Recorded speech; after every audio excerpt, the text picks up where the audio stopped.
Claro.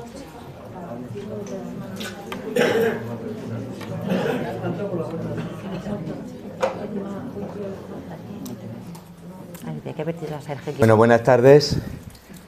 Ya veo que esta tarde no hay fútbol. Bueno, sería raro que no hubiera fútbol, siempre hay. A las 9:30, bueno. A las 9:30 ya hemos acabado. Ya habremos terminado, no vamos a tener que reteneros. Muchas gracias nuevamente por vuestra asistencia. Agradecer siempre es lo debido, ¿no? Pero ya llevamos 11 ediciones con esta actividad, 11 actividades, y se lo tenemos que deber mucho a la UNED, a Ángel Castro, porque es quien está apoyando completamente esta locura de la Casa de la Palabra.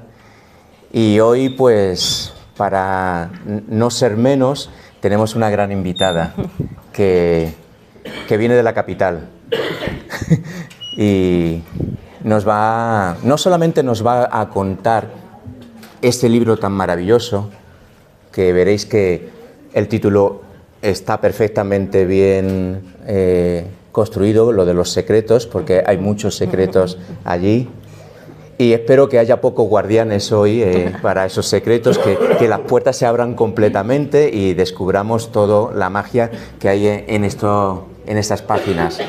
Y lo que sí también vamos a descubrir, no solamente la obra, sino también a la persona. Porque a veces se nos olvida que esto no está hecho por inteligencia artificial. Está hecho por una serie de experiencias vitales, de desarrollo, de procesos y a veces también de catarsis. Y qué mejor que también conocer esa parte, porque para hacer un guión, para construir una historia, se requiere de todos estos recursos, no solamente de tener un vocabulario, de tener una técnica, sino todo esto. Y bueno,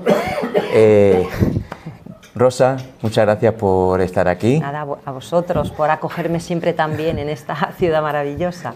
Casi se nos va, porque había unos problemas y casi estamos a punto de perderla, pero afortunadamente Melilla retiene mucho. Bueno, le he quitado el carnet. Para que no pueda salir. Para que no pueda salir.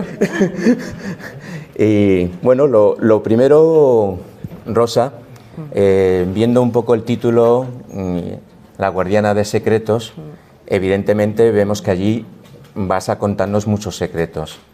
Pero el primero que yo te preguntaría, antes de introducirnos completamente en toda la historia, es ¿por qué el trabajo sobre alguien tan desconocida? Precisamente por eso, porque es alguien desconocido. De eso se trataba. Mi principal objetivo con esta novela es poner de manifiesto y hablar de una mujer que tuvo una vida apasionante, una mujer que debería estar en la lista de autores de la generación del 98, una mujer que fue rompedora en muchísimos sentidos, y es casi desconocida. Cuando me pregunta gente que está en el mundo cultural, ¿no?, sobre qué trata, ¿no?, esta novela, y digo sobre Carmen de Burgos, hay muchísima gente que no sabe quién era, ¿no?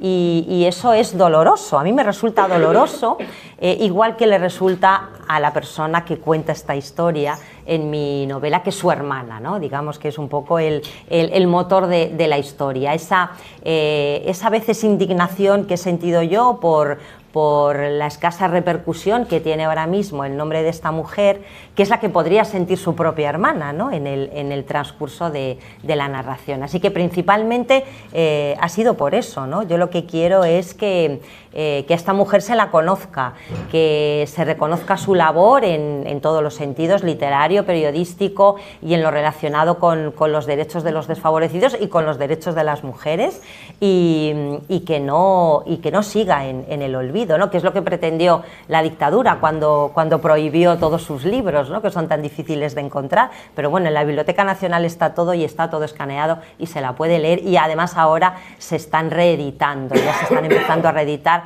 muchas de sus novelas, o sea que ahora ya no hay excusa para no leerla a ella. Para no leerme a mí vale, pero para no leerla a ella no.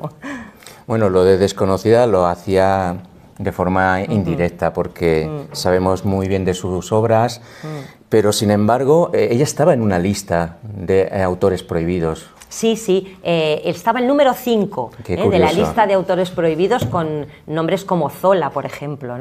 No sé si había más mujeres, lo dudo, pero desde luego en esa lista la número 5 era ella, ¿no? Sí. Seguramente no habría más. O sea que realmente su obra dolía, ¿no? En según qué círculos, y era, ya os digo, enormemente comprometida con su tiempo y con sus ideas de igualdad, por ejemplo, ¿no? Ella nace en un territorio, digamos, que no era muy propicio para la literatura, por lo menos en el periodo en el que ella nace, en Almería. Sí. Y sin embargo, por una casualidad en su vida, se casa muy pronto, en contra de toda la opinión familiar, se casa con solamente 16 años, pero gracias a ese matrimonio, que lo único que le dio es una apertura al mundo de la escritura, empieza a descubrir cómo se puede expresar por escrito ante un periódico, ante una especie de periódico en Almería, y allí inicia un mundo. Sí, eso es muy interesante porque, como has dicho, ella se casó muy joven. Su marido, bueno, más bien su suegro, tenía un periódico en Almería, ¿no? Almería Bufo, un periódico así cómico y tal. Y claro, como su marido lo que le gustaba era la juerga, pues la mitad de las veces, no, ¿verdad? No. La mitad de las veces no sacaba el periódico, y la que tenía que hacerlo era ella. Entonces ella hacía de cajista, en realidad era ella la que editaba ese periódico. Y ahí fue donde ella empezó a familiarizarse con el periodismo, ¿no? A través del periódico de su suegro, porque no le quedaba más remedio que hacerlo, porque era la fuente de ingresos que tenía el matrimonio. Si no lo hacía él, porque vete a saber a qué hora había aparecido por su casa, o no aparecía, lo tenía que hacer ella. O sea que ese fue su primer contacto con el periodismo. Pero yo creo que en ese momento ella no podía ni imaginar, ¿no? Que llegaría a la prensa. No, de hecho, su preocupación mayoritaria era ser madre. Sí, claro, como todas las mujeres de su tiempo. Y tuvo la desgracia de tener 3 hijos, pero 2 se le murieron. Sí, tuvo, pues por desgracia era lo que ocurría. Entonces, además, ella comentaba que Almería era la provincia que tenía mayor mortandad infantil, ¿no? O sea, debía de ser precisamente en esa zona enormemente dramático. Pero su hija, la que sobrevivió, yo creo que fue la que le dio fuerzas para salir de esa situación terrible en la que estaba. Debió de pensar, mi hija y yo merecemos otra cosa, vamos a huir de esto, ¿no? Vamos a estudiar. Claro, eso yo creo que es un mensaje magnífico. Ella sabía que si estudiaba, si se sacaba una carrera, iba a poder salir de eso. Mientras eso no ocurriese, no iba a ser posible. Entonces ella, ante las burlas de su marido, ¿no? Ella estudió para ser maestra, ¿no? Con la niña embarazada, con la niña y tal, porque sabía que era la única manera de poder escapar. Más que burla, la crueldad del marido, ¿no? Sí. Porque no quería que se desarrollase. Y además ella no tenía facilidad de tener la educación cerca. Ella se forma en magisterio, pero en Granada. Sí, claro, no lo pudo estudiar allí. No le pillaba cerca. No, tenía que viajar, hacer los exámenes, o sea que fue... Y con toda la responsabilidad económica de la familia, porque ella era el sustento. Y sin embargo, aún así, tenía una energía impresionante. A mí me parece... una persona prodigiosa. Fijaos, lo que has dicho del título, yo siempre he pensado que ella debió de ser una mujer muy luminosa, ¿no? Por todo lo que he leído sobre ella. El título que yo tenía pensado era La luz de Colombine, ese era mi título. Pero el editorial dijo que Colombine, nadie sabía quién era Colombine, y que yo tenía este otro título alternativo y que este les gustaba más, ¿no? Pero en la novela muchas veces se alude a esto, ¿no? De cómo ella era una persona luminosa, ¿no? De las que irradian esa luz de la que otras personas beben o se iluminan, ¿no? Y esa fuerza se ve en toda su vida y en toda su obra. Bueno, es evidente que como hicieron todo el esfuerzo para que Carmen de Burgos fuera muy invisible, a la hora de adentrarte en su mundo tuviste que hacer un trabajo de investigación muy riguroso y durante mucho tiempo. Sí, han sido 2 años de trabajo bastante intensivo. Yo he sido docente hasta hace unos pocos años que me jubilé y yo esto no lo podría haber escrito si hubiese estado trabajando como docente, es que le he dedicado en cuerpo y alma, ¿no? estos 2 años. Y bueno, leí bastantes de sus obras, no todas porque escribió muchísimo. Leí muchos artículos de prensa que son muy significativos, me enteré de muchas cosas a través de los artículos de prensa. Afortunadamente están todos los números del Heraldo de Madrid, que es donde ella escribía, y en otros periódicos, y ahí eso me ha dado luz para un montón de cosas. Pero también ocurrió algo maravilloso, y es que yo sabía que ella organizaba una tertulia en su casa. Y claro, en las biografías que yo he encontrado, pues decía eso, que organizaba una tertulia en su casa, pero yo no sabía qué pasaba en esas tertulias. Y eso para mí era importantísimo, yo necesitaba saber qué ocurría ahí. Y encontré un libro magnífico que me leí de pe a pa y que disfruté un montón, que es Memoria de un literato, que son los diarios de Rafael Cansinos Asens, donde él cuenta lo que hacía diariamente y lo que ocurría en esas tertulias, porque él era muy amigo de Carmen y acudía siempre. Y además lo cuenta con tanta gracia que para mí ese libro fue fundamental. Y además me descubrió a casi todos mis secundarios, ¿no? Porque la novela tiene secundarios de lujo, o sea, gente del entorno de Carmen, nombres como, no sé, como Rubén Darío o Miguel de Unamuno o por supuesto Ramón Gómez de la Serna, y otros mucho más desconocidos, pero también muy interesantes. Y claro, la novela fue creciendo porque yo quería hablar de toda esa gente que rodeaba a Carmen. Entonces no solamente me tuve que documentar sobre ella, sino sobre otros artistas, ¿no? Sobre todo, que formaron parte de su vida y que me parecía que había que hablar de ellos, ¿no? Tórtola Valencia. Yo no sabía quién era Tórtola Valencia. Si lo leéis ya lo sabréis, ¿no?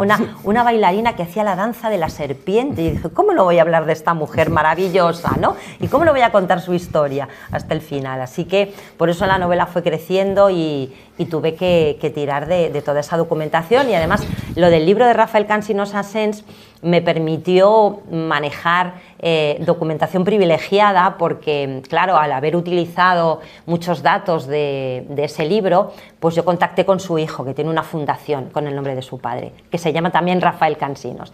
Y Rafael fue enormemente generoso, me dijo, por supuesto, todo el material que necesites. Me pasó material inédito, porque todavía no se habían publicado los siguientes diarios de su padre, del 43 y del 44, y me pasó las cartas que él tenía de Carmen de Burgos y de Ketty, que es quien cuenta la historia. Entonces yo poder ver la letra del personaje en el que había estado metida durante 2 años, para mí fue maravilloso, y ahora estamos editando esas cartas para hacer un libro con ediciones, con una edición de la correspondencia que tenía su padre, pues de toda esa gente de principios del siglo XX. Has dado un salto muy grande porque ya estábamos en Madrid, ¿no? Sí. Pero en el proceso de irse de Almería a Madrid pasan muchas cosas. Por ejemplo, pues tiene una hija, la que sobrevive, afortunadamente, y gracias a esa hija decide que tiene que dar el salto a otro lugar. Pero eso significa tener que separarse de su marido, divorciarse. Sí. Era una proscrita. Sí, claro, imagínate, en una ciudad pequeña, estamos hablando de finales del siglo XIX, de una familia muy conocida de Almería, su padre fue cónsul y evidentemente esto fue un auténtico escándalo. Y además, claro, ella se marchó con su hija y ella siempre tuvo muy claro que el divorcio era algo necesario, ¿no? Lo tuvo clarísimo, tan claro que fue la primera persona que habló sobre ello en un periódico. Ella hizo una encuesta a ver qué pensaba la gente, si estaba a favor o en contra del divorcio, y que diesen su opinión. Y preguntó pues, a Pío Baroja, a Miguel de Unamuno, o sea, no, y a gente normal, pero también a todas esas personas que ella conocía muy bien. Y todas esas encuestas salieron en el periódico, hasta que en el Heraldo de Madrid vieron que era un tema demasiado espinoso y demasiado comprometedor, y eso que el Heraldo era un periódico muy, muy abierto, ¿no? Pero ya les debió parecer demasiado, y entonces, pero ella siguió con sus encuestas, y eso lo publicó en un libro, ¿vale? Ella publicó un libro que se titula El divorcio en España, donde recoge todas esas encuestas, todo lo que le contestaron las personas a las que entrevistó, y bueno, yo creo que ella tampoco quiso sacar muchas conclusiones, pero ella al final decía que aunque estaba un poco equilibrado los que sí o los que no, había un poco más de opiniones favorables al divorcio, ¿no? Pero esto, imaginaos, ¿no? Nadie había consultado esto, ni nadie había hablado antes en un periódico sobre este asunto, que además era algo que a ella le afectaba, directísimamente, ¿no? Porque, claro, ella había escapado, ¿no? de esa situación tremenda que vive en su matrimonio. De hecho, cuando se traslada a Madrid, no tiene recursos económicos y se tiene que quedar en casa de un tío, pero no lo vamos a contar porque no. si van a leer la novela. Pero terrible es muy lo que curioso, le pasó. Sí, muy sí, curioso. Sí. Y sí, porque también, claro, lo que ocurría con ella es que pensad, mentalidad finales del siglo XIX, ¿no? Una mujer que se separa de su marido, ¿no? Pues es una libertina. Entonces todos los hombres que la rodeaban, muchos pensaban que como era una mujer que se había separado de su marido, como que iba a ser fácil, ¿no? Aprovecharse de ella. Y claro, ella tuvo que pararle los pies a mucha gente, porque daba la imagen, ¿no? de una persona frívola, que era una mujer fácil, ¿no? Como se decía entonces. Y claro, le pasaron unas cosas bastante tremendas. Y luego había muchas habladurías. El propio Rafael, yo cuando empecé a leer el libro de Rafael Cansinos Asens dije, hay que ver este tío, pero si era su amigo, ¿qué cosas dice de ella? Pero claro, su propio hijo me decía, claro, tú piensa en la mentalidad de principios del siglo, que de pronto llega una mujer poderosa, que controla la editorial Sempere, que era la editorial donde publicaba Blasco Ibáñez, y entonces la gente empezó a decir, claro, es que esta es la amante de Blasco Ibáñez. Pero es que por desgracia esas cosas se siguen diciendo. Claro, esta mujer ha triunfado, ¿con quién habrá estado y tal, ¿no? Pues claro, de ella decían que era la amante de Blasco Ibáñez porque controlaba la editorial Sempere, porque ella publicaba allí igual que publicaba Blasco. Pero es que era al revés, o sea, si alguien le llegaba y le decía, busco editorial, ¿dónde puedo publicar? Recomiéndame en Sempere. Ella recomendaba para que la gente publicase, ¿no? O sea que en realidad ella lo que quería era ayudar a los demás, pero tenía ese estigma detrás, ¿no? Y ya te digo, el propio Rafael a veces hace algunos comentarios de ella, de ahí los secretos, ¿no? Sí. Ketty, que es la hermana, que está en esas tertulias y que escucha lo que dicen de ella, dice, mejor me callo, ¿no? Voy a callarme todo lo que están contando porque esto a mi hermana le va a doler mucho, pero ya sé que este y este no son de fiar, ¿no? Y yo creo que ocurría algo así, ¿no? Todo lo que Rafael cuenta en sus memorias eran pues habladurías entre ellos, entre los hombres, claro. Y en todo ese proceso de encontrarse en Madrid, de ampliar un poco sus perspectivas, está escribiendo de forma secreta a su hermana. Sí, eso es ficción, evidentemente, pero bueno, yo soy una fanática de las cartas. Yo si pudiese vivir de escribir cartas, que es una cosa absurda, ¿no? Ya nadie lo hace, pues yo lo haría porque es que me encanta escribir cartas. Y yo siempre en mis novelas, aunque sean novelas juveniles que transcurren en el siglo XXI, zasca. Yo me encasqueto una carta como pueda. Y claro, una novela de principios del siglo XX se presta muchísimo a lo epistolar. Sí. Hay muchas cartas en la novela. Y claro, ella, las situaciones que está viviendo, no se las puede contar a sus padres, evidentemente, ¿no? Ella está sola en Madrid, y escribe a su hermana para contarle lo que le pasa. Y la escribe a través de una amiga, porque si las cartas llegan a su casa, sus padres se van a enterar de lo que está ocurriendo en Madrid y ya puede ser tremendo, ¿no? Y por eso vais a ver que en el libro hay bastantes cartas, no solamente las que le escribe Carmen a Ketty, sino algunas que Ketty recibe, ¿no? El tono epistolar me gusta siempre en las novelas y esta se prestaba. Así que yo, si una novela se presta o no, hay una carta, o más de una. Y describes muy bien en ese periodo que las mujeres de Almería, para encontrarse entre ellas, es curioso, se suben como una especie de atalaya, la azotea, el terrado, donde tienen sus conversaciones privadas, donde pueden hablar. Y es curioso porque en la parte inferior, en el suelo, están los hombres, pero llevan unas cometas, es muy simbólico. Sí, ¿no? Eso lo descubrí en una de las novelas de Carmen de Burgos, y cuando leí aquello me pareció maravilloso. Dije, esto es el mundo de las mujeres, ¿no? Todo lo que no podían hablar delante de los padres o de los maridos, ellas se subían a las azoteas, a los terrados, que se comunicaban unos con otros, y ahí charlaban, y ahí se contaban sus historias, y eso me ha venido fantástico para la parte de ficción, ¿no? Casi todos los personajes de la novela son reales, pero hay algunos de ficción. Su amiga de Almería, la amiga de Ketty de Almería, es un personaje de ficción, y claro, ahí, en ese terrado, en esa azotea, ellas cuentan cosas que en otros ámbitos no pueden contar, ¿no? Y ellos tienen que hacerse notar con las cometas. Eso me pareció precioso. Yo, ya te digo, lo leí en una de las novelas de Carmen, ¿no? Los chicos hacían como luchas de cometas para llamar la atención de las chicas que estaban en los terrados. Dije, esto es precioso, lo tengo que poner. Entonces está dentro de la historia, pero esto lo cuenta Carmen en varias de sus novelas que tienen como escenario Almería. A lo mejor por eso decimos que hay muchos pavos reales. Sí. Cada uno significa cómo puede su existencia. Que llamar la atención, ¿no? Cómo puede, pues esto hacían. Y en esos espacios también hay una ansiedad de querer tener libertad. Sobre todo Ketty, ¿no? Porque además cree que la gran oportunidad que tiene es ir a encontrarse con su hermana, aunque sea cuidando a su sobrina. Sí, eso, claro, eso es real, ¿no?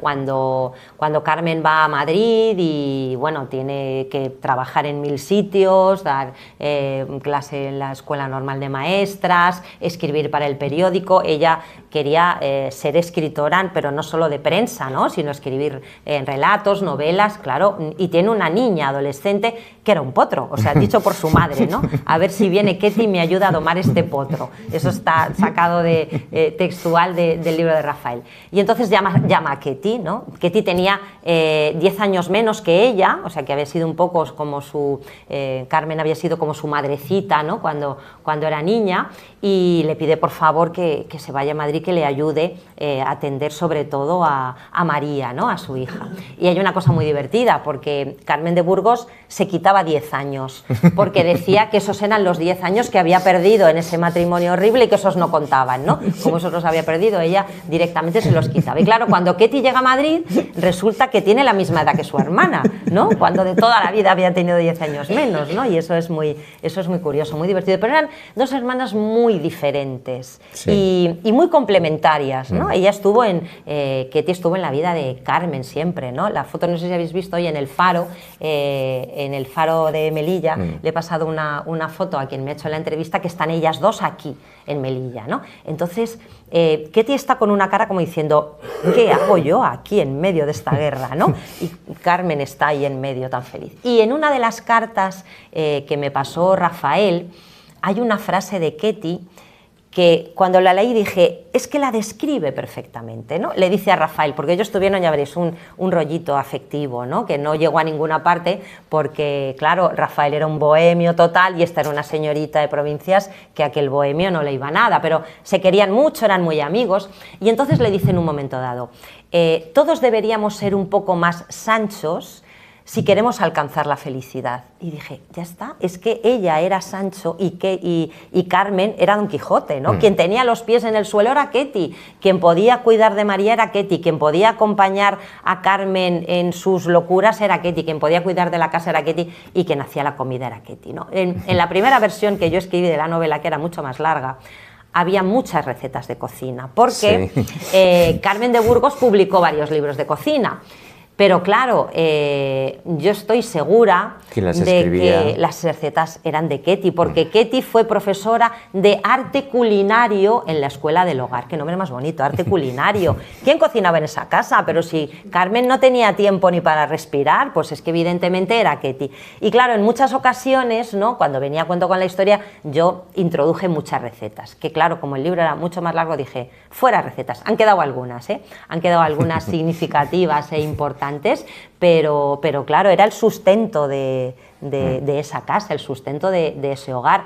Y yo creo que si algo me gusta de la novela es la narradora que yo he elegido. O sea, que la historia la cuente Ketty, yo creo que es lo mejor del libro, porque me ha permitido hablar de Carmen desde fuera, pero con la visión de una hermana. Yo muchas veces me ponía, mi hermana se llama Carmen también, yo muchas veces me ponía en el lugar de una hermana, ¿no?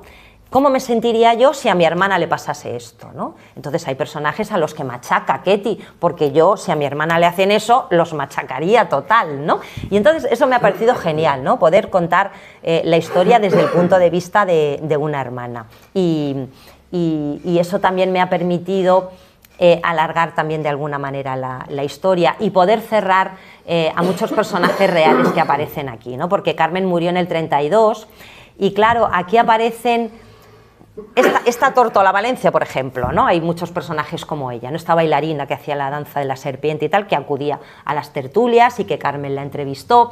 Y claro, si yo termino la historia cuando muere Carmen, el lector no sabe qué pasa después con Tórtola Valencia, ni con Miquel Viladrich, ni con Besteiro, ni con Ramón Gómez de la Serna, ni con el propio Rafael Cansinos Asens, que tiene una historia flipante también, ¿no? Entonces, que sea Ketty la que cuenta la historia me ha permitido cerrar la historia de todos esos personajes. O sea que en realidad es un panorama de la historia de España desde los comienzos del siglo XX hasta el franquismo, ¿no? Con todo lo que supone en la vida de un personaje. O sea, no puedes contar la historia de alguien sin el trasfondo histórico, ¿no? Y bueno, aquí es fundamental porque fue una mujer de su tiempo, que vivió los acontecimientos de su tiempo y que luchó, ¿no?, por determinados derechos que algunos ella tuvo la suerte de verlos cumplidos. Ella no pudo llegar a votar, pero sí que vio que se admitiera, ¿no?, el voto femenino en el Congreso. Sí.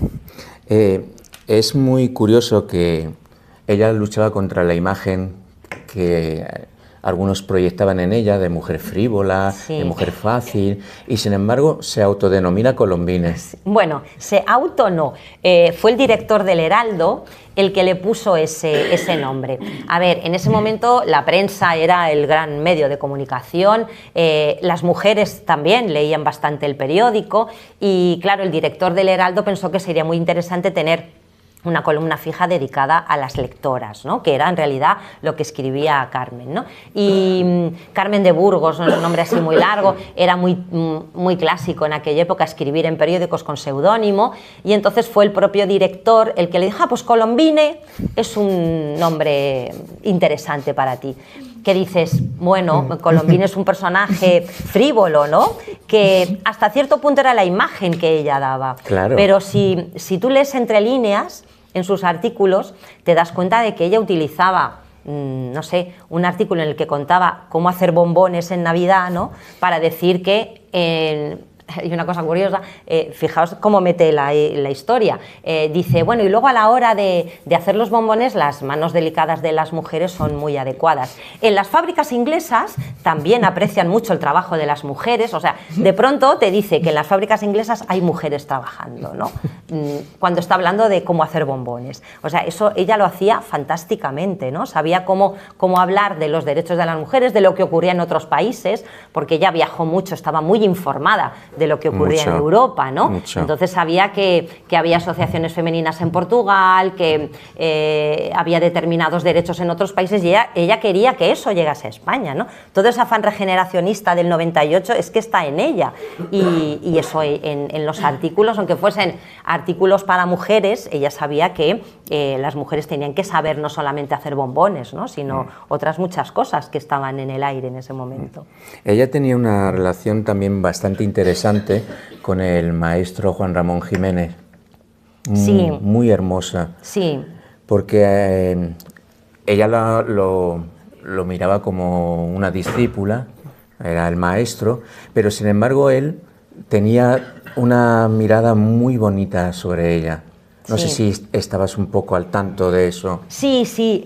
Lo que ocurre es que no, o sea, no es de los que aparecen, no es de los personajes secundarios de lujo que tengo aquí en el libro. Sí. Porque de hecho había algún capítulo más en el que él aparecía, pero en esa limpia que tuve que hacer quité algunos capítulos que a lo mejor no estaban tan relacionados con la trama para aligerar un poco el texto. Y uno de los capítulos que desapareció tenía que ver con Juan Ramón Jiménez, ¿no? En realidad era una conversación entre Rafael y Carmen y Ketty, ¿no? Porque Rafael contaba que había estado en casa de Juan Ramón y a ella y Carmen lo apreciaba mucho, ¿no? Cuéntame qué has visto, cómo está Juan Ramón, ¿no? Y claro, contaba una cosa muy divertida, ¿no? Decía que uy, Juan Ramón está muy bien gracias a Zenobia, ¿no? Porque Zenobia tiene una vis comercial maravillosa y entonces está vendiendo antigüedades y está comprando pisos y entonces ahora Juan Ramón en su vida se ha visto tan a gusto y con una situación económica tan desenvuelta, ¿no? Como ahora, ¿no? Y bueno, era una cosa un poco anecdótica, pero sí que se mostraba el interés, ¿no? De Carmen, la admiración. Ella admiraba muchísimo a las figuras importantes de la literatura, a Emilia Pardo Bazán la admiraba, ella se sentía como de alguna manera su sucesora, ¿no? Y le hice una entrevista maravillosa, que eso sí que lo he puesto, una entrevista maravillosa en la que se ve la admiración mutua entre las dos, que a lo mejor ideológicamente eran diferentes, ¿no? Una condesa y tal, pero es que también era un personajazo, doña Emilia, ¿no? Y también con mucho deseo de que las mujeres se formaran y tuvieran acceso a la cultura, también estaba muy comprometida con eso. De hecho, muchas de las cosas que publicó Emilia Pardo Bazán iban en ese sentido, ¿no? En la educación de las mujeres, aunque a veces ella se quejaba de que no tenía tanto eco, ¿no? Como ella hubiese querido, pero sí que es verdad que tenía un corazón enorme y en ningún momento he visto ningún dato en el que ella manifestase inquina por nadie, ni despreciase a ningún otro autor, ¿no? Al contrario, era enormemente generosa y los escritores a los que admiraba, ella lo decía siempre, ¿no? Y hablaba bien de ellos. En sus reuniones... ¿Eran los miércoles o los jueves? Los miércoles. A ver, eran los miércoles de Colombine, pero hubo una temporada en la que le hicieron una jugarreta, el gobierno que había entonces, que era el enormemente conservador y vieron que era una mujer peligrosa, la mandaron a Toledo, la desterraron a Toledo. A ver, ahora de Toledo a Madrid, vamos, si pillas un atasco mal, pero que más o menos puedes ir y venir, pero en aquella época era un poco más complicado y se tuvo que quedar en Toledo, estuvo desterrada en Toledo durante un tiempo. Y entonces, claro, lo que sí que consiguió es que le dejasen algún día, o sea, juntar el fin de semana con el lunes para empezar las clases el martes, porque era alumnos universitarios, y entonces eran los domingos. Los miércoles pasaron a ser los domingos de Colombine, pero de ninguna manera ella quería cerrar su tertulia, ¿no? ¿Cómo iba a hacer eso? O sea, que de los miércoles pasó a los domingos y luego ya cuando regresó a Madrid ya pudo regresar a los miércoles de Colombine, sí. Además entendió que esas reuniones no tenían que ser desde una disciplina cerrada. Se hablaba de todo. Absolutamente. Sí. Todo era posible, ¿no? Y eso entendía ella muy bien el concepto de universalidad, ¿no? Sí, sí, y se hablaban de todos los temas y sin pudor además, ¿no? Y bueno, hay una cosa también curiosísima y es que la niña de 8, 9, 10 años estaba por allí, que claro, su madre, si lo piensas, tenía razón, o su madre pensaba que ¿dónde mejor iba a aprender, ¿no? Que con todas esas grandes figuras del mundo cultural, o sea, la cultura estaba en su casa, ¿no? Y viajaba con ella a todas partes y pensaba que su hija iba a ser enormemente brillante por esa educación que le había dado, pero bueno, la tertulia era tremenda. Y ella ayudaba a toda la gente joven que llegaba a Madrid, ¿no? Ahí cuento la novela un caso muy divertido, el de Tomás Morales, que era un poeta canario, ¿no? Que su padre lo mandó a Madrid a estudiar medicina, pero él quería ser poeta. Y claro, a ver, ¿dónde vas para conocer a poetas? A la tertulia de Colombine. Entonces él llegó allí y el hombre estaba tan a gusto que se quedó en Se casa, quedó a vivir. que se quedó en casa de Carmen. Y claro, Rafael cuenta en sus memorias que él llega un día allí y se encuentra al Tomás Morales en pijama y zapatillas. Y claro, tú imagínate eso, en aquella época hay un chico joven en pijama y zapatillas en casa de Colombines. ¡Buah! Imagínate, la pobre no sabía cómo quitárselo del medio, le daba mucha pena. Decía, ¿y este chico, y por qué no le dirá a su padre que estudie de una vez, que se vaya a Canarias, que acabe la carrera de medicina y luego ya veremos? Pero el muchacho estaba ahí tan contento, ¿no? Porque estaba conociendo a todas las grandes figuras y tal, y bueno, al final hubo que echarlo, y no le sentó bien, ¿eh? Tomás Morales se enfadó, pero vamos a ver, muchacho, ¿no? Esto ya es mucho, ¿no? De hecho, contaba que una de las veces que pasó por Canarias, luego su hermana le pregunta, ¿y viste a Tomás Morales? Dice, no quiso verme, no apareció por ninguna parte, ¿no? El chico no le sentó muy bien, ¿no? Que lo echasen de allí, pero es que tenía un corazón enorme, ¿no? A mí me habría encantado estar en una de esas tertulias, tenía que ser lo más. En esas tertulias no había nadie más importante que nadie, y lo que sí era curioso, ¿cómo gestionaba Carmen el tema de la visibilidad de la mujer?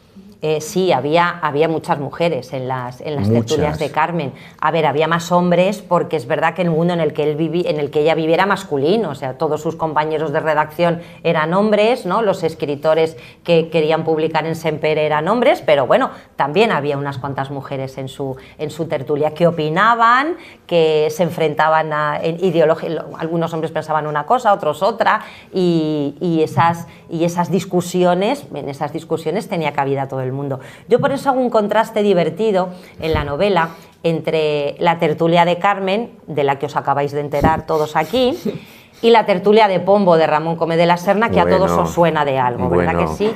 Bueno, pues yo me meto un poco con esa tertulia, pero sin salirme de la realidad, Carmen cerró su tertulia porque Ramón quería tener la suya, y claro, si Carmen tenía la suya, pues le quitaba protagonismo, ¿no? Entonces Ramón, ellos fueron pareja durante 20 años. Entonces Ramón abrió la famosa tertulia de Pombo y la abrió en un café, el Café Pombo, que estaba en la calle Carretas, que le llamaban el café de los cagones, porque ponían un arroz con leche que daba diarrea. Luego el dueño les dejó un sótano, o sea, la tertulia del Café de Pombo no era un sitio así luminoso, no, era un sótano de los que había en esa cafetería, un sótano sucio, con unos espejos que no se reflejaba nada de lo viejos que eran, y dos bombillas allí, ¿no? Entonces el cuadro de Gutiérrez Solana nos parece que está en no sé dónde, ¿no? Pero bueno, y encima, si habéis visto el cuadro de Solana o tal, pues era una tertulia de señores. De hombres. Claro, allí no había señoras. Entonces, pues no es lo mismo, ni parecido, ¿no? a las tertulias que organizaba Carmen. Así que yo me meto un poquito con Ramón en el libro, pero ya veréis que con toda la razón del mundo, ¿no? Se lo merecía. Pero cedía mucho Carmen con Ramón, ¿no? Sí, con Ramón y con todo el mundo. A ver, con Ramón cedió mucho porque, claro, ella era la estrella de esa tertulia, y era la que invitaba y la que acogía. Y luego Ramón era celoso porque, claro, había muchos hombres que la admiraban, y luego, claro, con esa fama a lo mejor de frívola, cuando realmente no lo era, pues tenía muchos hombres pululando a su alrededor. Entonces Ramón eso no lo podía soportar. Y entonces, pues nada, pues Carmen cerró su tertulia para que Ramón abriese la suya, y lo mismo la revista. Carmen era la editora de una revista que se llamaba Crítica, donde escribía Unamuno, donde escribió Galdós, o sea, donde escribían las grandes personalidades del momento, amigos suyos, y Ramón, gracias al dinero de su padre, ¿no? Porque era un poco niño de papá, abrió una revista que se llamaba Prometeo. Prometeo iba puesta abajo, claro, y Crítica iba muy bien. ¿Qué hizo Carmen? Pues cerró Crítica para que todos esos nombres se escribiesen en Prometeo, ¿no? O sea que, bueno, fue bueno, muy generosa con él y con todo el mundo, ¿no? Ya lo leeréis. Yo te contaba que Carmen tenía un problema cardíaco porque tenía el corazón demasiado grande. Esto es real y metafórico, ¿no? Realmente era una mujer que tenía el corazón tan grande que por eso le pasaron muchas de las cosas, ¿no? que le ocurrieron, porque fue enormemente generosa con todo el mundo, sí. ¿Cómo vino a la guerra de aquí de Marruecos? Mira, eso fue muy divertido. Eso es una de las cosas que me empujó, ¿no? a escribir la novela. Una de las primeras cosas que yo descubrí cuando empecé a leer sobre Carmen de Burgos era que fue la primera corresponsal de guerra y que estuvo aquí en Melilla. Eso ya me cautivó. Dije, ¿esta está en Melilla? Pues bueno, eso me pareció genial, ¿no? Y fue una de las primeras cosas que investigué. Entonces busqué los artículos del periódico que ella escribió durante esos meses, ¿no? Hablamos de 1909. Bueno, el caso es que yo miré en el Heraldo y el corresponsal no era ella. El periódico había mandado un corresponsal aquí. Un corresponsal que podía contar no todo, porque en ese momento hubo una ley que decía que no podías escribir en contra de la guerra, porque si no, pues bueno, podías tener problemas con la justicia. Entonces, claro, el corresponsal tenía que contar pues los datos que le daban, lo que veía y de lo más aséptico posible. Ella quería venir, ¿no? Ella quería estar en todos los fregados, ella quería venir, pero claro, era una mujer. Entonces fue a Málaga, porque en Málaga estaban las damas de la Cruz Roja. Estaba la marquesa de Polavieja, que era la presidenta de las damas de la Cruz Roja. Entonces fue a los hospitales, porque a los heridos que estaban peor los mandaban a Málaga. Ella fue a los hospitales, se informó y tiene una conversación con la marquesa y le pregunta, bueno, ¿y ustedes no han pensado en ir a Melilla, al escenario de la guerra? Y la marquesa le dice, no, porque es que nos han dicho las autoridades militares que aquello es muy peligroso, que no hay condiciones para que vayamos nosotras. No, nosotras no podemos ir. Bueno, ella se queda con esta historia y entonces se va a Almería. A Almería, que ella era de allí, como bien sabéis, a Almería era donde llegaba la correspondencia, o sea, todas las cartas que los soldados mandaban a sus familias llegaban a Melilla y desde Melilla volvían a Almería y desde Almería volvían a Melilla. Pero claro, eran tantas que no había personal suficiente y estaban desbordados. Y entonces en Almería le cuenta a la gente desesperada que no tienen noticias de sus hijos, que no saben dónde están, que no saben qué pasa, que por favor que vaya, por favor, tú que eres periodista, tú que escribes en los periódicos, haz algo, haz algo. ¿Qué hace? Pues que se coge el barco y se viene para acá, sin permiso de nadie. Y claro, cuando llega aquí, envía telegrafía al Heraldo y el director del Heraldo se debió de quedar muerto, diciendo, ¿pero qué hace esta en Melilla? Si yo no la he mandado allí, ¿no? Y claro, pues llega ella... con Ketty, ¿no? Sí, claro, se vienen las dos. La pobre Ketty, Dios mío, aquí metida. La foto es genial. Fijaos en la del Faro, porque se ve muy bien la cara de Ketty diciendo, ¿qué hago yo en medio de todo esto, ¿no? Aquí se vinieron las dos. Y bueno, ella no pudo contar mucho, ¿no? Ella contó que estuvo en los hospitales, que vio a los soldados, que escuchó las detonaciones, que, bueno, ella se empapó de lo que estaba ocurriendo aquí, pero no podía contar mucho más. Entonces, ¿qué hizo? Pues cuando volvió a la península, escribió una novela que se llama En la guerra, y ahí contó todo lo que había visto aquí, pero como era una novela, además con una historia de amor entre medias, pues no se la censuraron. Y además la novela viene encabezada por varias páginas de citas de autores en contra de la guerra. O sea, yo creo que buscó todas las citas antibelicistas que había en la historia de la literatura y las plantó todas al principio, que tampoco se lo podían censurar porque no eran las palabras de ella, era Víctor Hugo o Chateaubriand o yo qué sé, ¿no? Y dices, pero qué inteligente, ¿no? Y es una novela que si lees entre líneas, pues ahí hay una crítica, un antibelicista, ¿no? Total. Así que fue muy lista. De hecho, después de aquí, cubrió otras guerras. Bueno, más que cubrir otras guerras, se metió involuntariamente en otras guerras, porque en 1914 decidió irse de viaje por Europa con su hija de 14 años. Toma castañas.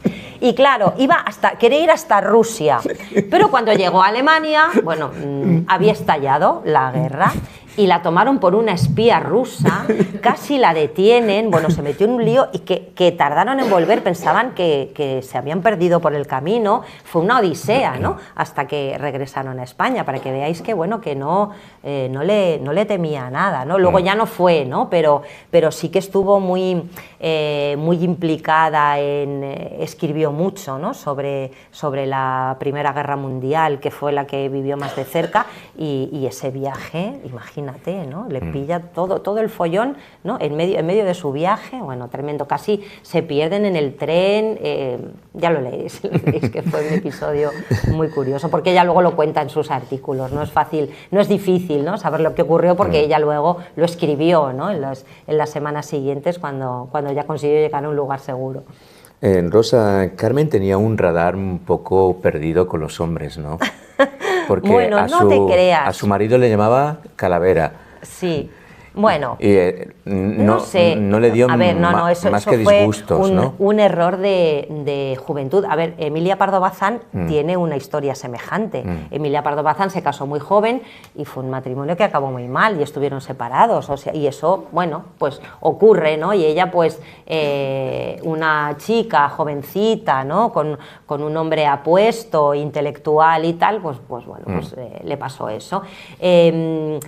Su relación con Ramón yo creo que fue muy buena, muy fructífera, porque, a ver, a Ramón no lo conocería nadie si no hubiese estado ella por medio. Él era un niño de papá que quería ser escritor y quien le puso en contacto con todo este mundo fue ella, ¿no? Clarísimamente. Y quien, ya os he contado, quien dejó lo suyo para apostar por lo de él, ¿no? fue Carmen.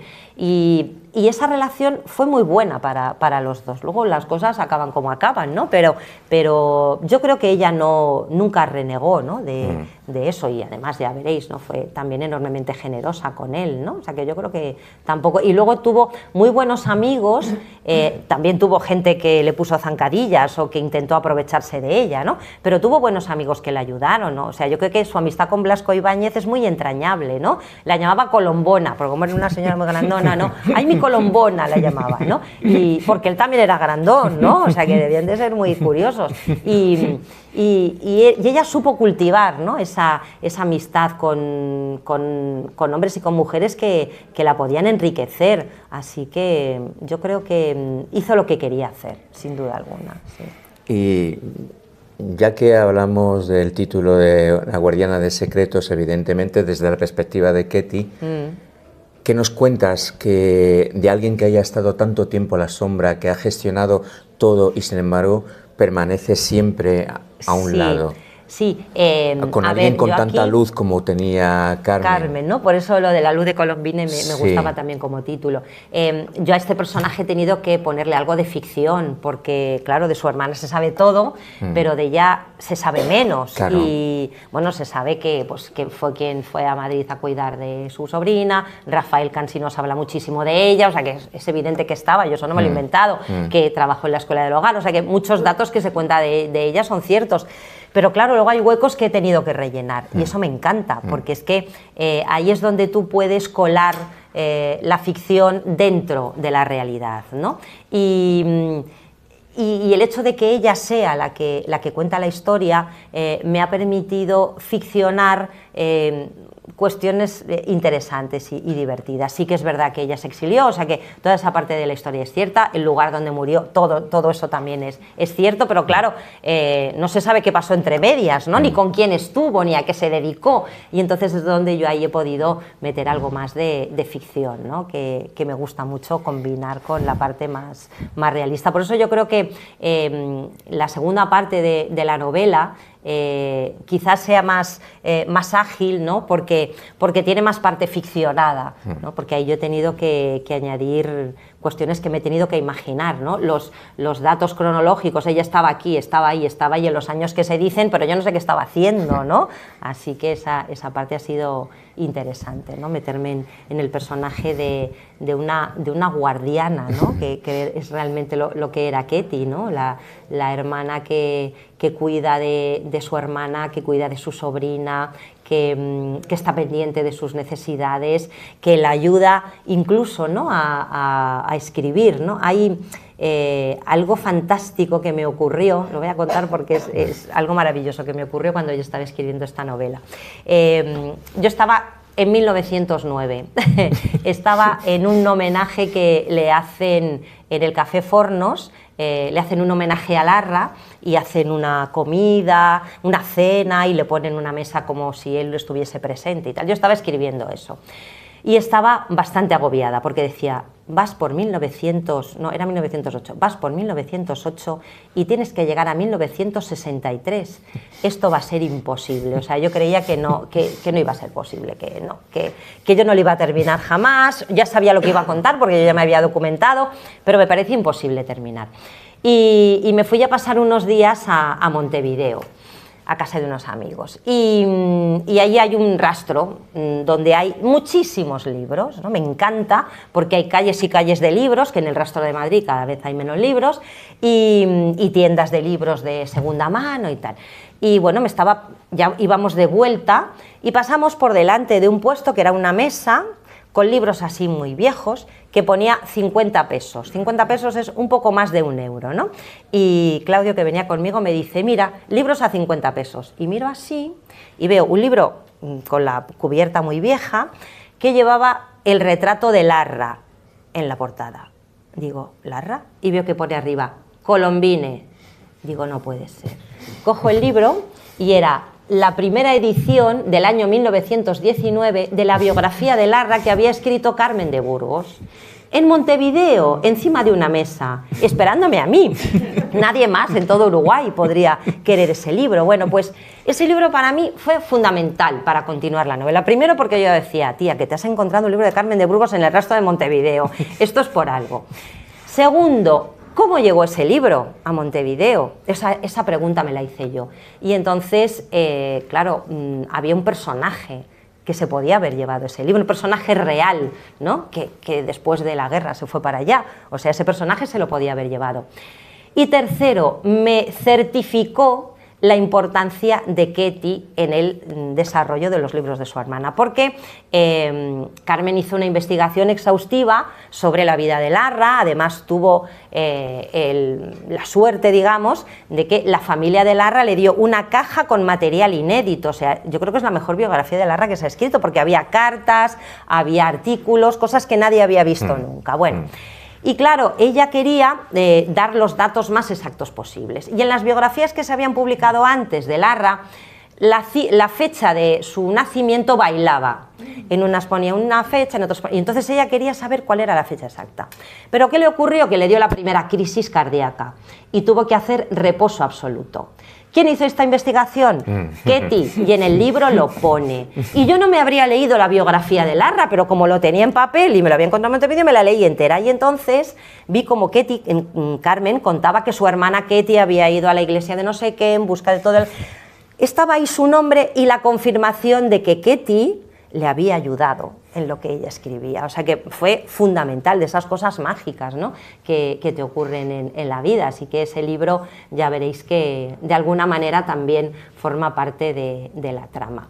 Entonces fue la certificación de que Ketty estaba ahí para todo, ¿no? Para la cocina, para cuidar a la sobrina y para ayudarla en la investigación cuando Carmen no podía. Sí. Llevas un periodo llevas un tiempo muy marcado con casi un activismo hacia los personajes femeninos. Sí, bueno, es una rebeldía. Es quemado por ahí, no sé, es que dices, no puede ser que no se conozca a esta gente. Mirad, bueno, muchos sabéis que la novela anterior que publiqué en esta misma editorial, que se titula Lazos de tinta, tiene que ver con las escritoras del romanticismo, que fue un descubrimiento maravilloso y me lo pasé muy bien escribiendo esa novela. Pero yo sobre todo soy autora de infantil y juvenil. Y claro, también me interesa que a ese público les llegue esta idea, ¿no? De que hay muchos referentes femeninos que no conocemos.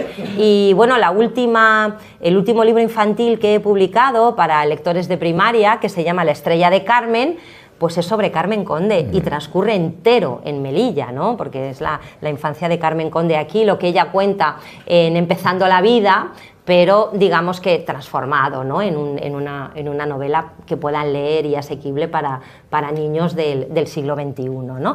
Y en la que publiqué anteriormente, que también tiene algún episodio que transcurre en Melilla, que se llama La hija del escritor, yo ahí hablo de los personajes femeninos en las novelas de Galdós, pero también en toda la genealogía de las antepasadas de la protagonista, ¿no? O sea, que cuento la historia de la tatarabuela de la protagonista, es decir, de una mujer que vivió a principios del siglo XX, de la bisabuela de la protagonista, que vivió durante la República y la dictadura, de la abuela de la protagonista, que vivió los últimos años, tal, de su madre y de su amigo, o sea, todas las situaciones que ha podido vivir una mujer desde finales del siglo XIX hasta la actualidad, ¿no? Entonces es una novela juvenil que da para reflexionar mucho, ¿no? y para pensar mucho, que es lo que a mí me gusta. Yo cuando escribo juvenil, yo creo que los adolescentes son personas inteligentes, no adolescentes descerebrados. Entonces yo quiero que lo que yo escribo les sirva para reflexionar, para pensar, para sacar sus propias conclusiones,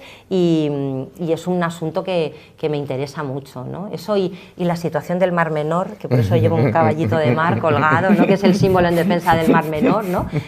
También he escrito una infantil y una juvenil que tienen que ver con este asunto. Cuando algo me preocupa, me interesa o creo que hay que hablar de ello, pues es lo que hago, ¿no? Yo creo que todos debemos intentar hacer lo que podamos, ¿no? Por ejemplo, con el asunto del Mar Menor. Yo no puedo arreglarlo eso. Yo lo único que sé hacer es escribir. Entonces, ¿qué he hecho? Pues darle voz al Mar Menor y escribir algo para niños y algo para jóvenes que tiene que ver con eso para despertarles un poco la conciencia, ¿no? Para que sepan cómo era esto y cómo es ahora, para que sepan que se pueden hacer cosas, que se puede alzar la voz, que el movimiento social es importante, yo qué sé, darle voz, ¿no? a los asuntos que me inquietan o que me preocupan. Entonces, pues eso, las mujeres olvidadas me interesan mucho y esto también. Como ¿olvidadas yo no escribo, o obviadas? Sí, que estaban ahí, ¿no? Porque sí, parece que no existían, pero claro que existían, ¿no? Pintoras, por ejemplo, ayer, lo que te contaba ayer del Gombrich, que te sorprendió, ¿no? Sí. Mujeres pintoras, pues ha habido siempre, con todas las dificultades que esto tenía, ¿no? Pero el manual más importante que ha habido en el siglo XX sobre arte, que es el Gombrich, ¿verdad? Tú asientes, en el Gombrich no hay ni un solo nombre de mujer, ni una mujer. Tengo un amigo que tiene el Gombrich en su casa y le dije, fíjate el Gombrich, y le comenté esto, y dice, no puede ser. Digo, mira, busca y verás, y se quedó sorprendido, y dice, pues tienes razón, si no hay ninguna. Pues es que, claro, si resulta que en un manual de historia del arte no aparece ninguna, pues nos creemos que nunca hubo ninguna pintora, ni ninguna escultora. Pero es que claro que las había, además que tuvieron muchísimo eco y muchísima repercusión en su tiempo, ¿no? Hace 2 semanas estuve en Valladolid viendo una exposición de la Roldana. ¡Wow! ¡Qué maravilla, de verdad! Sí, sí. Bueno, ya que dices vamos a dar la voz, vamos a compartir con que yo me pongo a hablar nuestro público el momento de cuestionar si todo lo que has planteado. Podéis torturarla todo lo que queráis, porque está sin DNI, no se puede marchar. Así que, si ¿quién rompe el hielo? Cosa o no, tampoco les vamos a tener aquí. No. Dime, sí. Yo siempre rompo el hielo. Muy bien. Se te agradece. Sí. Bueno, una pregunta un poco sobre un aspecto formal, aunque ya has dado algunas pinceladas. Sí. Después de una investigación tan exhaustiva, que supongo que lo ha sido, sí. ¿por qué no te has decantado? Y además, eres doctora, sí. o sea, que tienes mucho conocimiento de metodología investigadora.